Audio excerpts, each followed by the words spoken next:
All right, Winter Nationals with the one and only Angelle. Angelle, am I seeing this correctly? A Harley Davidson racing shirt. This is going to take a little while to get used to.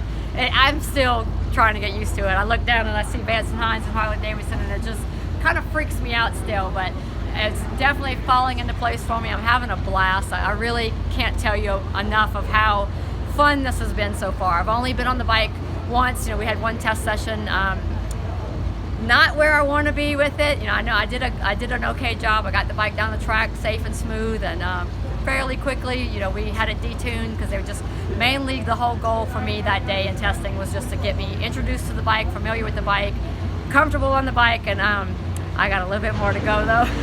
I'm gonna be honest, I need some more runs before we go to Gainesville, and it's just a matter of becoming acclimated to all the differences from the Buell and the Suzuki now onto a Harley. So it's a little overwhelming, very intimidating, but a lot of fun. I'm so looking forward to it. Very cool, totally understandable. You've now been on a Suzuki, the Buell and the Harley, so now that you've finally thrown a leg over the Harley, how would you compare it to the other bikes? There's no comparison. I mean, there's really nothing I can even say that is similar at this moment. And it's probably just because I'm a little overwhelmed, like I said, and intimidated by it, but just the power and the torque and the different feeling of the body itself and the wind that that we feel because of the little tiny windshield and the lack of a fairing, it's just so different. And I'm so happy and excited to have the opportunity because of how different it is.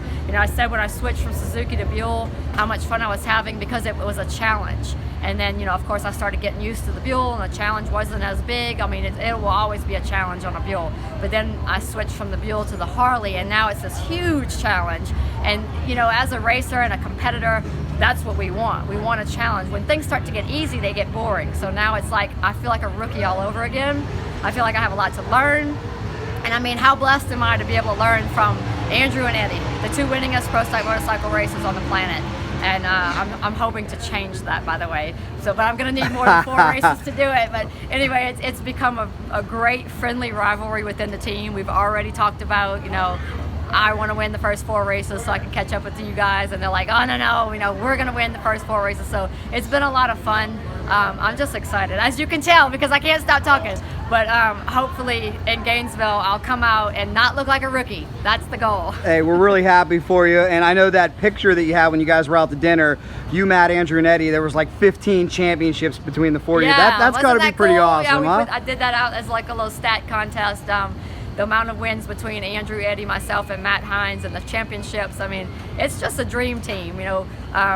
We've been talking about how back in the day when the Harley Davidson racers, they were called the Wrecking Crew, and so I like to introduce us as the new Wrecking Crew, but I'm trying to keep that a little bit quiet until I know I can actually do some damage on the bike, because I know the bike can do the damage. I just got to know that I can do it. So a little bit more testing. I'm going to go out to Gainesville, see how it goes, but my goal is to be #1 qualifier and win the race. I know it sounds a little boastful, but I mean, hey, that's what you got to go there thinking. I want to be #1 qualifier when I want to win the race, and of course I want to go 200 miles an hour. So we'll see how much of that really happens. Oh, you know how to get it done. Last question about the bike is I've always heard Eddie and Andrew say that they really miss the big Suzuki fairing and the big Buell fairing on the street rods. Yeah.